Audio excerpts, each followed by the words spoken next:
안녕하세요. 자, 오늘은 천국과 지옥이 대체 어디에 있나? 이 문제에 대한 이야기를 좀 해볼까 합니다. 대체 그렇게 오랜 시간 인류가 신봉해온 천국과 지옥이 도대체 어디에 있을까요? 천국은 천국, 곧 하늘나라니까 하늘에 있을까요? 지옥은 땅지자이니까 땅 속에 용암이 펄펄 끓는데 거기에 있을까요? 이 모든 사후세계에 대한 우리의 인식들은 모두가 육체를 가진 우리들 입장에서 상상해온 산물들이라 전혀 신빙성이 없는 판타지들입니다. 이건 종교를 막론하고 다 똑같은 착오를 범하고 있는 그런 문제인 것입니다. 특히 이제 기독교인들 중에서는 천국이 수백 년 또는 수천 광년이 떨어진 어느 은하계에 천국이 있다는 걸 봤다느니, 또는 천국에 거대한 아파트 단지가 세워지고 있더라느니, 또 그걸 사진으로 찍어 왔다느니 하면서 사기 행각을 벌리고 있는 사람들도 있습니다. 저 공중부양으로 유명한 허경영 씨는 자기의 본부가 수백억 광년이 떨어진 백궁이라고 하면서 자기는 거기에서 왔다고 하면서 밤마다 거리로 갔다가 온다고 뻥을 치고 있습니다. 이 외에도 우리나라를 비롯한 고대로부터 흘러온 동양 사상을 근저로 하는 신앙이라 해야 할지 철학이라 해야 할지 사상이라 해야 할지 좀 애매하긴 하지만, 그런 정신세계에서는 북극성 신앙이 아주 뿌리 깊게 자리 잡고 있습니다. 우리 인류가 저 북극성에서 왔다고 믿고 있고, 또 결국은 죽어서도 저 북극성으로 돌아간다는 이야기하는 사람들이, 저 유튜브에 유명한 강연자들도 그런 얘기하는 사람들이 많이 있는 것을 제가 들어봤습니다. 재밌는 것은 성경에도 북극성에 관한 언질이 담겨져 있거든요. 이사야 14장에 보면은 계명성 이야기가 나오는데, 그 북극 지폐의 산 위에라고 하면서 뭇 별들 위에 있는 북극이라고 그렇게 표현을 하고 있습니다. 이건 동양사상과 성경의 묘한 연결점이 되는 셈인 거죠. 이 외에도 성경과 이런 고대 동양사상과는 그 연결점이 꽤 많습니다. 그런 건 또 다음에 다루겠습니다.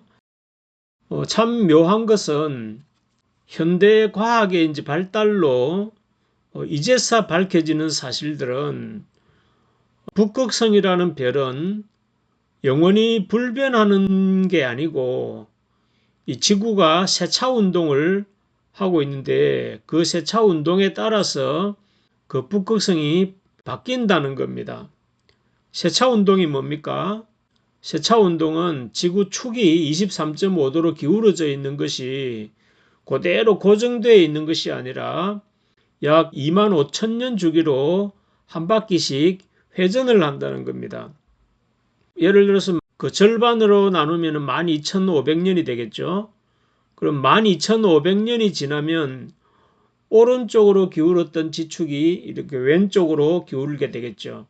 그렇게 25,000년이 지나면은 한 바퀴를 돈다는 겁니다. 그게 세차 운동이라는 건데, 지축이 회전을 하는 것이 우리가 잘 알고 있는 하늘의 12별자리 아시죠? 황소자리, 정갈자리, 처녀자리 이런 이야기 하면서 여러분들도 잘 아는 그 별자리 점치는 데 사용하는 그 12별자리 말이죠. 이 지축이 한 바퀴를 도는데도 이 지축이 12별자리를 가리키면서 이렇게 돌아간다는 겁니다. 돌아가는데 12별자리니까 한 별자리로 옮겨가는데 약 2100년 정도의 시차를 두고 그 별자리를 따라서 이렇게 옮겨간다고 합니다. 그래서 한 바퀴를 돌면 약 25,000년이라는 시간이 걸리는 거죠. 그러면 북극성이 늘 바뀌는 거죠. 오른쪽으로 이렇게 기울어져 있을 때의 북극성과 왼쪽으로 기울어졌을 때의 북극성이 바뀌는 거 아닙니까?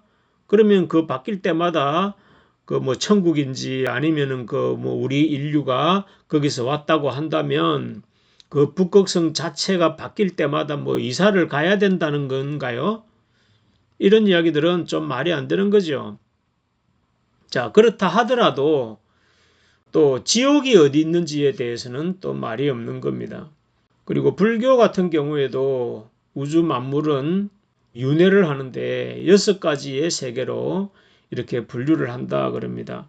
살아온 업을 따라서 돌아가는데 첫 번째 뭐 극락세계, 두 번째 인간세계, 세 번째 아수라계, 네 번째 축생계, 다섯 번째 아귀계, 여섯 번째 지옥계 이렇게 분류를 한다고 합니다. 그래서 자기의 업을 따라서 6개의 세계를 계속 돌아간다고 하는 거죠. 자, 여기서 인간계나 축생계는 지금 우리가 살고 있는 현실계이지만 나머지는 영계다 말이죠. 사후세계에 속하는 그런 영계이기 때문에 여기서도 역시나 정확한 장소가 어디라는 그런 구체적인 이야기는 없는 겁니다. 뭐 그 이외에도 뭐 각종 신화들이나 그리고 각종 전래 민속 종교들 그런 것들조차도 자기 나름대로의 내세관을 다 가지고 있지만 디테일에서는 조금씩 차이가 있지만 전체적으로는 앞에서 이야기한 그런 여러 가지 종교들이 가지는 그런 범주들과 비슷비슷한 그런 이야기들로 전개되고 있는 것을 우리가 확인할 수가 있습니다. 자, 문제는 이 현실 세계야 우리가 겪고 있으니까 시간적, 공간적으로 딱 위치를 잡고 있으니까 확인이 되지만 나머지 사후 세계에 대해서는 말들은 요란하게 많지만 제일로 궁금한 것이 바로 장소가 어디냐라는 이 부분에 대해서는 명쾌한 설명을 하지 못하고 있는 겁니다. 자, 이런 처지에 제가 감히 그런 이야기를 풀어보려고 하는데 차분히 좀 잘 들어보시면 다른 사람들이랑 이야기하는 게 좀 많이 다를 겁니다. 그럴지라도 차분하게 들어보시면 객관적인 평가를 하실 수 있을 것이니까 편견이 없이 잘 들어보시기를 바랍니다. 자, 이제 그 이야기를 시작하도록 해보겠습니다. 과연 천국과 지옥을 포함한 모든 종교나 신화들이 이야기하는 이 사후 세계는 도대체 어디에 있을까? 자, 이런 설명을 하기 위해서 우선 창조주 입장에서 한번 생각을 해보겠습니다. 뭐 창조주를 하나님으로 표현하든 뭐 조물주라고 표현하든 뭐 그건 신앙에 따라서 자기 생각에 따라서 자유롭게 사용을 하시고 뭐 그도 아니면 신의 존재를 부정하는 사람들도 좋습니다. 자, 우리가 알고 있는 현세 최고의 물리학자였던 스티븐 호킹이라는 사람은 신은 존재하지 않는다. 창조주는 존재하지 않는다. 단지 물리적인 법칙 자체가 이 거대한 우주가 생겨나게 했다라고 이야기를 하면서 사라져갔죠. 뭐 저절로 생겼다는 말인 거죠. 자, 어쨌든 좋습니다. 창조주에 의해 창조가 되었던 아니면 저절로 물리적인 법칙에 의해서 발생이 되었던 상관이 없습니다. 문제는 이 현실 세계가 신묘막측한 비밀을 품고 의엇이 존재하고 있다는 거고 저 하늘의 거대 우주 만물을 비롯한 현실 세계는 이 현실 세계의 법칙 안에서 출현을 했고 또 기기묘묘한 다양한 형태들로 존재를 하고 있는 겁니다. 그런데 이 우주 만물을 오늘날 발달된 과학 기술을 바탕으로 찬찬히 살펴보면 그 속에는 일정한 원칙 또는 법칙에 의해 작동되고 있다는 것을 알 수가 있습니다. 이런 법칙을 찾아내는 사람들이 과학자들인 거죠. 뭐 열역학 법칙이라든지 뭐 상대성 이론이라든지 만유인력의 법칙이라든지 이런 법칙들로 이 우주 만물은 운영되고 있는 거고 그 원리들과 법칙들을 과학자들은 연구하고 발견해내고 있는 거죠. 자, 그런데 우리가 경험할 수 있는 이 현상 세계뿐만 아니라 보이지 아니하는 이 영혼의 세계, 나아가서 신들의 세계까지도 그 세계가 만약에 존재한다면 이 물질 세계의 연장선에 있는 것을 우리가 먼저 생각을 해봐야 되겠다는 겁니다. 다음에 한번 제가 영혼이 어떻게 만들어졌는지에 대해서도 한번 다루겠습니다. 오늘날은 과학기술이 너무나 발달해서 모든 기술 수준들을 집약하면 거의 인간을 능가하는 인공지능을 비롯해서 심지어 영혼을 연상케 하는 그런 홀로그램이라든지 AI 컴퓨터나 또 로봇이라든지 또 자율주행, 메타버스 이런 기술들이 아주 비약적으로 발전해서 이런 과학기술들이 이 모든 물질 세계의 비밀을 풀어갈 뿐 아니라 심지어 정신세계 또는 심령세계까지도 더 나아가서 영혼의 존재까지도 파악할 수 있는 결정적인 정보나 지식들이 거의 사실적으로 본질에 근접해 있을 정도로 발달되어 있습니다. 제가 짧은 공부를 통해서 느끼는 것은 하나님께서 만약에 이대로만 버려두시면 과학을 통해서도 신을 설명하고 영혼의 세계를 검증할 수 있는 단계까지도 갈 수 있지 않나 하는 그런 생각을 해보게 되는 겁니다. 왜냐하면 제가 파악하는 공부 내용으로는 결국은 영혼이나 신들조차도 사실은 신의 세계도 설명할 게 많이 있습니다만은 지금은 다루질 않겠습니다. 자, 신들 세계조차도 아직은 우리가 명확히 알지 못하는 처지에 있기는 하지만 그 영혼들 세계조차도 물질 세계의 연장선에 있다는 것이 분명한 것으로 보인다는 거죠. 그래서 과학기술의 발달로 그런 세계도 언젠가는 분명히 어느 정도는 파악할 수 있는 때가 올 거라는 겁니다. 그래서 제가 천국이니 지옥이니 영혼이니 신이니 이러하는 이런 존재들까지도 최대한 지금까지 밝혀진 과학적인 지식 정보를 바탕으로 제가 설명을 해 보려고 하는 것입니다. 그냥 꿈에서 봤다든지 환상으로 봤다든지 이런 게 아니라 과학적인 정보들을 바탕으로 제가 설명을 해 보려고 하는 거다 이 말이죠. 그래서 찬찬히 들어보시면 충분히 이해가 가능하도록 제가 이야기를 할 거니까 관심을 가지고 귀를 기울여 보시기를 부탁드리는 겁니다. 그러나 과학이라 그러니까 미리 겁먹지 않아도 되는 것은 그렇다고 제가 엄청 어려운 과학 공식을 들이대며 설명하려고 하는 것이 아니라 그런 건 저도 모르기 때문에 그리 할 수도 없고요. 그런 속에 담긴 원리적인 것으로만 충분히 여러분들이 이해할 수 있도록 설명을 할 테니까 잘 들어보시기를 바라는 겁니다.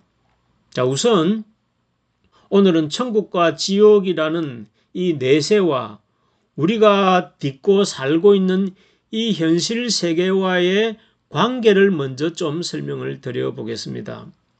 자, 먼저는 영혼들은 살아있을 때 의식을 그대로 가지고 간다는 말씀을 드렸습니다. 자, 이건 역시 사후 세계는 우리의 이 현실 세계와 완전히 동떨어진 세계가 아니고 뭔가 연결되는 접촉점이 있다는 것을 생각할 수 있게 하는 거다 이 말이죠. 만약에 신에 의한 창조로 이 우주 만물이 만들어졌다면 그 속에 있는 우리 영혼들도 만들었을 거 아닙니까? 그러니 그 영혼들조차도 크게는 이 창조의 법칙의 연장선에 있어야 하고 내세도 결국은 그 동일한 신의 법칙 아래에서 작동이 되어야 되겠죠. 자, 나아가서 아까 스티븐 호킹 같은 무신론자 입장으로 놓고 볼 때도 결국은 물리적인 법칙에 의해서 이 우주 만물과 이 지구촌에 온갖 생명체가 생겨났다고 해도 현재의 과학으로 완전히 검증이 안 됐을 뿐이지, 우리 인간들이 가지는 영혼들이 있다면 그 영혼도 뭔가로 만들어져 있을 거고 그 역시 만물의 법칙으로 작동이 될 거라는 겁니다. 그 영혼들로 이어지는 세계 또한 그 나름대로의 어떤 물리적인 법칙이 있을 거라는 거죠. 자, 물리적이라는 표현에 대해서 너무 제한적으로 이해하지 말았으면 좋겠습니다. 여기서 제가 영혼의 세계를 이야기하면서 물리적인 법칙이라고 이야기하는 것이 좀 의아하실 수도 있겠지만 조금만 참으시고 찬찬히 한번 들어보시면 좋겠습니다. 과학을 깊이 모르는 사람이 과학을 이야기하기가 전문가들 보시기에 누가 될 수도 있겠지만 어설프게라도 그런 원리를 조금 가지고 부연 설명을 해본다면, 우리가 100년 전까지만 해도 우리 물리학의 세계에서 관심을 기울였던 세계는 눈에 보이고 손에 잡히는 이 물질 세상뿐이었습니다. 사과가 떨어지는 걸 보고 만유인력을 발견했듯이 그 원리를 가지고 달리는 자동차의 속도를 계산하고 떨어지는 물체의 중력 가속도를 찾아내고 또 그런 법칙을 이용해서 고층 건물을 짓고 자동차나 비행기를 만들죠. 그러나 현대에 들어오면서 눈에 보이는 세계가 다가 아니라는 것이, 우리 눈에 보이는 거대 물질을 이루는 이 속에는 눈에 보이지 않는 미세한 분자의 세계, 또 그 속에 원자의 세계, 그리고 또 그 속에서 작동하는 어마무시한 또 다른 초미세한 세계가 있음을 밝혀낸 거라는 겁니다. 자, 이걸 이름하여서 양자의 세계. 양자라고 하는 말 들어보셨나요? 그 세계는 불과 100여 년 전까지 발견해 놓은 일반 물리학이라는 이 그림에서는 그 어떤 공식도 그 양자의 세계에는 적용이 안 되는 겁니다. 중력 가속도의 법칙이라든지 아니면은 연력학의 법칙이라든지 이런 것들이 양자 세계에는 전혀 적용되지 않는 별다른 세계가 존재한다는 것을 발견하게 된 거라는 거죠. 그 세계를 우리는 양자의 세계를 하지 않습니까? 들어보셨습니까? 모르시는 분들은 유튜브 검색을 해보시거나 해보시면 많은 자료들이 있는 것을 확인하실 수 있을 겁니다. 양자역학 또는 양자 물리학은 바로 그 양자 세계에서 펼쳐지는 물리학적인 법칙, 제가 여기서 물리학이라고 말한 겁니다. 그 속에서 펼쳐지는 여러 가지 작용들은 바로 그 양자 세계에서 적용되는 물리적인 법칙이 있다는 거죠. 그걸 연구하는 학문이 양자 물리학이라는 겁니다. 자, 그걸로 반도체도 만들고 컴퓨터나 스마트폰도 만들고 원자력 발전소도 만들고 핵무기도 만들고 그러는 거 아닙니까?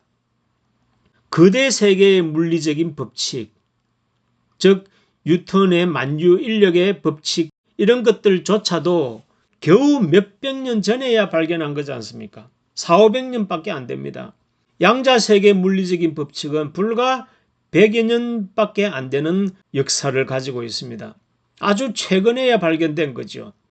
사실은 우리 우주가 발생하던 그 시점부터 이 두 가지 세계의 법칙은 변함없이 작동해 왔지만 그걸 발견한 것은 이제야 발견을 하게 된 거라는 거죠. 그리고 거대 물질 세계와 이 양자의 세계는 완전히 별다른 세계라는 거죠. 서로 완전히 법칙도 다르고 작동하는 원리도 다른 완전한 별다른 세계가 존재하고 있다는 거죠. 또한 이 두 세계는 완전히 단절된 것 같으면서도 또 두 세계가 미묘하게 연결되는 접촉점이 있고 또 그것을 오가는 통로가 있다는 거죠. 그런 것까지 과학자들이 다 밝혀내서 오늘날과 같은 그런 어마무시한 기술적인 발달을 지금 가능케 했던 거라는 겁니다. 자, 이런 비약적인 발전은 인류가 발전해 오는 과정 속에서 한 단계 한 단계 딛고 발전해 온 거죠. 자, 예를 들면 인간이 불을 발견하기 이전의 세계와 불을 발견하고 난 이후의 세계, 또는 전기를 발견하기 이전의 세계와 전기를 발견하고 난 이후의 세계, 또는 컴퓨터나 양자의 세계를 발견하기 이전의 세계와 그 이후의 세계, 그 이전의 세계와 이후의 세계들은 각기 똑같은 이 현실적인 공간에서 전개되는 현실이지만 완전히 차원이 다른 또 다른 세계를 열게 된 것이라는 겁니다. 그러한 역사가 지금까지 흘러 발전되어 온 거죠. 자, 마찬가지로 저는 장담컨대 이 영혼의 세계도 그런 과학의 거대 물리학과 양자 물리학, 거기서 한 단계만 더 들어가면은 이 영혼의 세계도 그런 과학의 연장선에 있다는 것을 조만간 발견하게 될 거라는 것을 저는 확신하는 겁니다. 단지 아직은 인류의 지식이 거기까지 완전히 도달하지는 못했지만 제가 볼 때는 지금의 과학도 이 영혼이라는 존재를 어느 정도 포착하기 직전까지의 초입 단계에 왔다고 보여집니다. 그런 유사한 기술들이 지금도 많이 지금 보편화됐거든요. 예를 들어 뭐 홀로그램의 과학이라든지 또는 AI 인공지능과 뇌를 접속시켜 가지고 인간의 의식 세계로 들어가는 그런 연결 문제를 테슬라의 창업주 일론 머스크가 지금 아주 본격적으로 지금 연구를 하고 있는 중에 있습니다. 뭐 그 외에도 요즘 떠드는 메타버스의 세계라든지 이런 것들은 거의 이 정신세계, 상상의 세계, 영혼의 세계를 접하기 위한 아주 초보적인 기술에 해당되지 않나 저는 그렇게 본다는 겁니다. 우리 인간의 정신의 세계 혹은 이 의식의 세계는 상당한 과학적인 발전으로 상당히 파악을 하고 있다고 저는 보는 것입니다. 문제는 창조주가 있다면 과연 그 창조주는 이 영혼의 세계까지 과학과 기술로 접근해 오는 것을 과연 허락을 하겠느냐 하는 문제가 되는 겁니다. 성경에 보면 바벨탑을 쌓아가지고 하늘에까지 올라가려고 하니까 하나님께서 어느 정도 쌓아 올라오니까 스톱 하고 중지를 시켜버렸죠. 언어를 혼동케 해가지고 뿔뿔이 다 흩어지게 만들어버린 그런 것처럼 이 과학이라는 바벨탑을 통해서 신의 세계까지 접근해 가려고 하는 게 오늘날의 과학인데 과연 신이 어디까지 허락하느냐의 문제지 과학으로 갈 수 있다는 것은 분명하다는 거죠. 그리고 과학자들도 그런 존재가 어렴풋이 느껴지니까 더 막 열정적으로 연구를 지금 해 들어가고 있는 것입니다. 우리 저 천문학자들 보면은 저 하늘의 우주 은하계들을 관찰을 하는데 수백억 광년이 떨어진 그런 은하계와 그 속에서 일어나는 일들이 어렴풋이 보이기 때문에 좀 더 분명하게 보고 싶고 좀 더 밝게 보고 싶은 그런 욕망, 그런 호기심으로 점점 더 고성능 망원경을 우주에 쏘아 올려서 더 자세히 관찰하려고 하지 않습니까? 이 과학자들의 호기심은 못 말리거든요. 얼마 전에 수명이 다 돼가는 허블 망원경 대신에 제임스 웹이라는 망원경을 쏘아서 더 먼 우주를 찾으려고 노력을 그렇게 하고 있다는데 여러분들 그 망원경 하나 만드는데 11조가 들었다 그럽니다. 상상이 안 되는 돈이지요.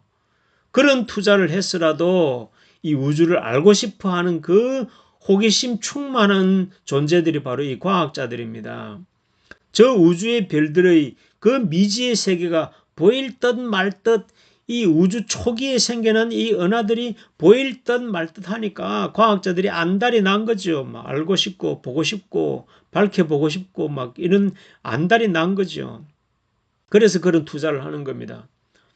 마찬가지로 지금 우리가 정신세계, 형이상학적으로만 생각했던 이 정신세계, 나아가서는 이 뇌과학, 더 나아가서는 이 영혼이라는 세계도 그것을 포착하는 초입의 단계에서 지금 뭔가가 감지가 되는데 그들도 나름대로의 종교적인 또는 사상적인 편견이 있기 때문에 굳이 그런 표현들을 애둘러 감추려고 하는 그런 사람들이 있지 않나 생각을 해보는 겁니다. 저는 다른컨대 이 영혼의 세계도 하나의 또 다른 물질 세계라고 판단을 합니다. 여러분 성경에 보면 예수님이 물 위를 걸으신다든지 또는 물로 포도주를 만드신다든지 이런 것도 우리가 볼 때는 기적이지만 예수님에게는 그 안에는 또 그 안에 나름대로의 질서와 과학을 이용해서 그런 역사를 펼치시는 거거든요. 영혼의 세계까지 그 법칙이 적용이 된다는 이야기를 드리는 겁니다. 즉, 그 영혼의 세계, 정신세계도 이 현실 세계의 연장선에 있는 것이고 하나님이 허락만 하신다면 어느 정도까지는 그 세계까지도 살짝 만질 수 있는, 포착할 수 있는 단계까지는 허락하실 거라고 저는 생각을 해보는 겁니다. 자, 그런 느낌, 그런 어떤 감지되는 게 있기 때문에 저도 이런 이야기를 이제 올리고 있는 것입니다. 자, 머지않아 이 이야기도 사람들에게 상당히 보편적으로 인식되는 그런 상식에 가까운 정보가 되지 않을까 조심스럽게 기대를 해보는 겁니다. 여러분들 뭐 판타지 소설이나 웹툰 만화나 이런 것들이 영화로도 발전하고 또 새로운 과학 기술을 발견하는데 소스로 사용되기도 하지 않습니까? 마찬가지로 저의 이런 이야기도 그렇게 나중에 시간이 조금 지나면 활용이 되지 않을까라는 그런 기대를 해보는 겁니다. 제 꿈이 너무 야무진가요? 자, 여하튼 간에 제가 영혼이니 천국이니 지옥이니 이런 이야기 하면서 이렇게 장황하게 과학 이야기를 늘어놓는 데는 그만한 이유가 있는 것입니다. 이 늘어놓은 이야기의 결론은 영혼과 천국과 이 지옥이라는 이런 사후세계조차도 물질세계 또는 현실세계의 연장선에 있다는 것을 말하고 싶은 겁니다. 자, 예를 들면 영혼이 있다면 그 영혼을 구성하는 뭔가가 있을 거 아니에요. 오늘 우리 현실 과학에서는 다루지 못하는 그런 어떤 물질이 있을 거라는 거지. 영혼을 구성하고 있는 물질이 있을 거라는 거죠. 그 물질도 역시나 이 현실 세계의 물질 속에 양자 세계로 들어가면은 더 미세한 세계로 들어가면은 그 물질에 대한 것도 설명할 수 있을 거라는 걸 말하는 겁니다. 자, 제가 만난 또 제가 경험한 신앙, 하나님, 제가 알아본 이 성경 세계는 더 이상 이런 과학기술의 발전 앞에 현실을 외면하고 여전히 미신적이고 주술적인 신앙에 머물러 있도록 만드는 그런 미개한 범주에서 갇혀있게 만드는 그런 시대착오적인 부산물이 아니더라는 것을 제가 밝히고 싶은 겁니다. 제가 이 시간까지 오면서 온갖 신앙 세계를 다 경험을 해보고 현실 세계에 대한 공부 또한 어느 누구에게 뒤지지 않을 만큼 했기에 오죽하면 제가 주식 세계까지 몸소 뛰어들어서 공부를 했겠습니까? 그래서 이런 내세의 세계와 현실 세계를 완벽하게 조화 있게 연결시켜줄 사람이 이 세상에 또 있을까 하는 그런 자부심을 가지고 또 사명감을 가지고 이런 이야기를 하고 있음을 여러분들이 헤아려 주시면 감사하겠습니다. 행여 생각이 같지 않은 분이 있을지라도 저의 이 간절한 진심과 저의 처절한 이 노력만큼은 존중해 주시면 감사하겠습니다. 자, 다시 본론으로 돌아가겠습니다. 사후세계, 영혼들의 세계를 이야기하려니 너무나 생각이 다른 사람들을 아우러 가며 설명하려고 하니까 쉽지가 않아서 자꾸만 부연 설명이 많아지고 그래서 길어질 수밖에 없음을 양해 바랍니다. 여하튼 거대한 우주의 이 거대한 은하나 또는 우주에 비해 한낱 먼지 한 톨만한 이 작은 지구촌, 그리고 이 지구촌 속에 온갖 미물 같은 숱한 생명체, 그리고 그 생명체 속에 또 한 생명체인 우리 인류, 그리고 그 인류 속에 또 그 생명체를 구성하는 작은 세포 하나, 또 그 속에서 펼쳐지는 원자의 세계, 양자의 세계, 그 하나하나의 세계들이 다 각기 다른 우주라는 거죠. 이게 모두 하나의 우주들인 겁니다. 자, 순번을 한번 매겨보겠습니다. 제일 크게는 이 대우주, 거대한 은하계가 있고, 두 번째는 이 지구촌이 하나의 우주이죠. 또 세 번째는 이 지구촌 안에 있는 수많은 생명체, 그리고 인간이라는 이 존재, 이 생명체 세계도 또한 생명계의 우주가 되는 거죠. 네 번째는 우리 생명계를 이루는 세포의 세계, 양자의 세계가 있다는 거죠. 자, 사중우주인가요? 여기에 하나를 더 추가해야 할 것이 바로 이 영혼의 세계라는 겁니다. 그러면 전체적으로 오중우주라고 하면 될까요? 여기서는 제가 설명하기 쉽게 이런 용어를 좀 사용할 테니까 양해해 주시기 바랍니다. 자, 다섯 번째 우주인 이 영혼의 세계, 이 천국과 지옥이라는 이 세계, 내세의 세계, 이 영혼의 세계도 또한 완전한 차원의 또 다른 우주인 겁니다. 그 세계는 그 세계에 맞는 또 법칙이 있고 적용되는 원칙들이 있는 그 나름대로의 독자적인 세계가 또 있다는 겁니다. 각기 이 우주마다 1번이든 2번이든 3번이든 각자의 우주에는 각자의 법칙이 있듯이 이 영혼의 세계도 또 하나의 우주가 되어서 그런 법칙이 적용된다는 겁니다. 자, 그러면 이제 그 영혼의 세계, 곧 이런 원리를 바탕으로 해서 제가 이 천국과 지옥이 어디에 있느냐라는 오늘의 주제에 대한 답을 이제 내리겠습니다. 자, 이 다섯 층의 우주 중에서 가장 중심되는 우주가 있다면 어디일까요? 이것은 어디까지나 우리 인간 중심의 관점일지는 모르겠지만 어쨌거나 이런 여러 개의 우주가 있다고 본다면 당연히 그 모든 우주들의 중심은 바로 이 지구촌이라는 우주이고, 그리고 이 지구촌에 존재하는 수많은 생명체, 그리고 그 속에 있는 인류가 그 우주들의 중심이고 핵심 가치라는 것입니다.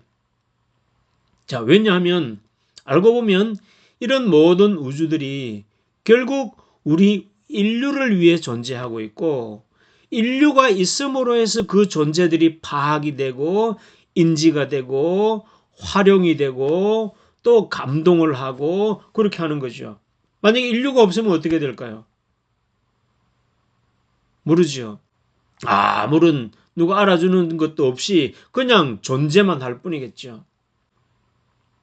자, 예를 들면 우리가 몸담고 있는 이 지구촌에는 거대한 우주, 그리고 온 우주가 담고 있는 모든 물질 뿐만 아니라 이 지구촌에 담겨 있는 각종 다양한 자원들이며 각양각색의 생명체들까지도 결국은 인류가 있음으로 해서 그 존재의 가치가 극대화될 수 있다는 겁니다. 뿐 아니라 우리 우주과학자들이 우주에서 그렇게 찾으려고 하는 생명체도 결국은 이 우리 지구촌과 조건이 비슷한 별을 찾아야만 그 생명체를 찾을 수 있는 거잖아요. 지구와 같은 조건이 아니면 생명체가 존재할 수 없다고 하는 것은 지금의 이 우주가 표현하고 나타내려고 하는 모든 존재와 가치들, 그리고 수많은 생명의 법칙들이 이 지구촌에 총집약이 되어 있다는 말이 되는 겁니다. 이 지구촌을 닮지 않으면은 그 어떤 작은 생명체도 생길 수도 없고 발전될 수도 없다는 거잖아요. 자, 이를테면 이 우주가 가진 모든 의미와 가치의 총집약체라는 겁니다. 그래서 이 지구는 창조주에 의해서 만들어졌다면은 하늘의 수많은 천체들과 이 지구촌과는 그 가치와 의미가 본질적으로 다르다는 겁니다. 이 지구는 그야말로 우주의 근원과 같은 것이고 우주의 본질과 같은 것을 그런 의미를 담고 있다는 말이 되는 겁니다. 만약 창조주가 이 지구촌을 창조했다면 이것은 단순한 하나의 별이 아닌 겁니다. 창조주의 모든 창조 목적이 완성되는 종결지라는 겁니다. 여러분들 한번 생각을 해보세요. 자, 진화론자들이 진화는 환경에 적응을 하면서 생명체가 발달한다고 이렇게 이야기하는 게 진화론자들인데 왜 달에는 달에 맞는 환경에 맞는 진화된 생명체가 존재하지 않을까요? 왜 화성에는 금성에는 그런 생명체가 존재할 수가 없을까요? 그 흔한 진화론자들의 주장에 따르면 어디서든지 거기에 맞는 적응하는 생명체가 있어야지요. 태양에는 그 태양의 뜨거운 열기를 양식으로 먹는 그런 진화된 생명체가 있어야 하는데 없잖아요. 왜 우주의 저 광활한 검은 공간, 저 넓은 우주 공간에는 거기에 환경에 적응한 미세한 플랑크톤 같은 아메바 같은 작은 생명체도 그 속에는 존재할 수가 없을까요? 그것은 창조주에 의해서든 물리적인 법칙에 의해서든 지금 존재하는 모든 우주 만물 가운데 적용되는 모든 물리적인 법칙은 이 지구촌에 함축되어 있다는 겁니다. 이 지구촌과 같은 환경을 떠나서는 그 어떤 생명체가 존재할 수도 없다는 걸 말하는 거죠. 그런 의미에서 이 지구촌은 우주 법칙의 완성품이고 결정판이라는 거죠. 저의 이 미련한 머리로는 도대체 이 지구의 가치, 이 생명체의 가치를 어떻게 표현해야 될지 도저히 적절한 단어를 찾을 수 없어서 지금 말이 계속 빙글빙글 돌고 있습니다. 환경이 오염이 돼서 못 살면은 화성으로 간다고요? 아주 미친 인간들입니다. 이렇게 모든 조건이 갖추어져 있는 이 지구촌을 수리하는 게 빠를까요? 아무 공기도 없고 아무것도 없는 저 화성에 새로 만드는 게 나을까요? 아주 창조주에 대해서 완전히 도전해 보겠다는 그런 반항심으로 하는 겁니다. 제정신이 아닌 겁니다. 그건 불가능한 겁니다. 그런 것이 바로 오늘날의 과학의 바벨탑의 현상이고 우리 인간의 만용이라는 겁니다. 이 지구촌은 우리에게 너무너무 아름다운 선물로 귀중한 선물로 어떤 보석과도 바꿀 수 없는 그런 선물로 우리에게 주은 건데 이런 걸 지금 하찮게 여기고 버리고 다른 데로 가겠다고 지금 하는 것은 아주 말이 안 되는 작태들이다 이 말입니다. 자, 달리 표현하면 이 아름답고 신비로운 지구촌에 있는 그 어떤 존재도 돌멩이 하나도 풀 한 포기도 이 지구촌을 떠나기를 원하지 않을 겁니다. 여러분들 식물도 좋은 음악을 틀어놓으면 그 식물의 발육도 좋아지고 우리 가축을 기를 때도 음악을 잘 틀어주면은 좋은 젖을 생산해주고 이러잖아요.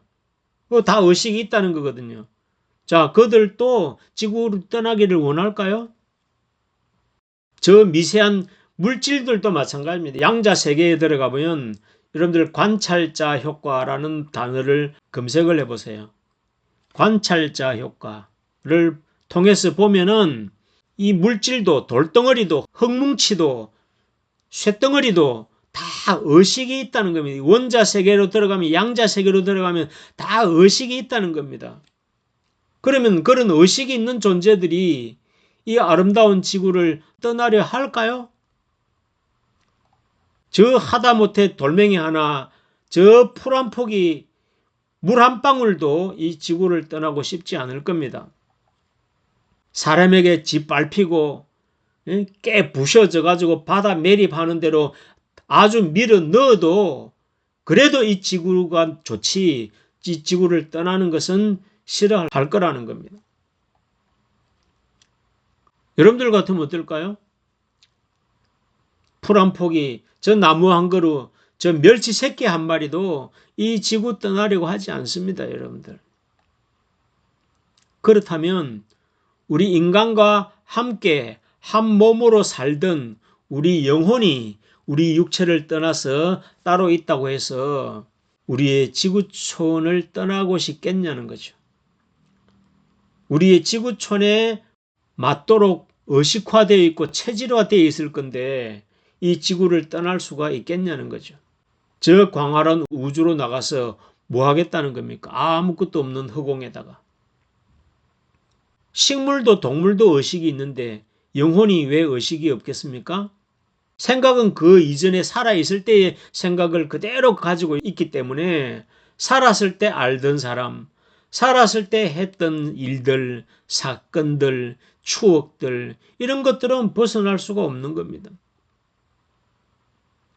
이 지구촌에는 온갖 생명체들이 이 지구촌이 주는 흙과 공기, 그 속에서 제공되는 무궁무진한 에너지를 공급받으며 이 지구촌을 모태로 삼아 존재하고 있습니다. 심지어 모든 지화 자원들, 석유며 금이며 철이며 이런 지하 자원들까지도 우리 인류의 손길을 기다리며 우리 인류가 살아가는데 필요한 재원들을 공급해가면서 희생해가면서 우리 인류의 삶을 더 풍성하게 만드는 데 기여하기를 고대하고 있을 거라는 겁니다. 수많은 검은 보석들이 의미 없이 땅속에 묻혀 있기보다는 사람들의 손가락에, 목에 온갖 장신구로 꾸며져서 사람들과 함께 희노애락을 하려고 하는다 이 말입니다. 제가 너무 상상력이 풍부한가요? 성경에는 이렇게 표현하고 있습니다. 모든 피조물들이 썩어짐의 종로로 가는 데서 단식하면서 하나님의 아들들이 나타나기를 기다린다 이렇게 표현하고 있습니다. 자, 다시 정리하면 우주의 중심은 지구촌이고 이 지구촌의 의미와 가치는 생명체이고 그 생명체들의 정점에는 우리 인류가 있다는 겁니다. 심지어 우리에게 있는 영혼들조차도 우리 인간이라는 육체를 중심으로 존재하고 운명을 만들어 왔던 겁니다. 이름하여 우리 인간은 그야말로 진정한 만물의 영장이 되는 이유인 겁니다. 앞으로 이 영혼이 가지는 특성에 대해서 더 많은 이야기를 하겠지만 결국 이 영혼도 이 우주 그리고 이 지구촌 더 나아가서 우리 인류와 뗄래야 뗄 수 없는 존재이기에 이 지구촌을 결코 벗어나지 않는다는 겁니다. 이것이 오늘 이야기의 결론이 되겠네요. 그러면 결국 천국도 지옥도 모두가 이 지구촌 안에 존재한다는 거고 하나님도 예수님도 천사들도 이 지구촌을 떠나기를 원하지 않고 심지어 괄시받고 심판을 받을지언정 마귀나 사탄들도 귀신들도 이 지구촌을 떠나고 싶어 하지 않습니다. 존재 자체가 불멸이고 사라지지 않는 한은 그렇다는 겁니다. 창조주 하나님인들 어찌 이렇게 아름답고 신비로운 지구촌을 떠나 어디서 살면 이보다 더 좋은 환경을 만들 수 있을까요? 어디에 다른 별에 또 천국을 만든다 하더라도 결국은 이 지구와 같은 걸 또 만들 겁니다. 여기서 더 아름답게 더 좋게 만들면 어떻게 만들어야 됩니까?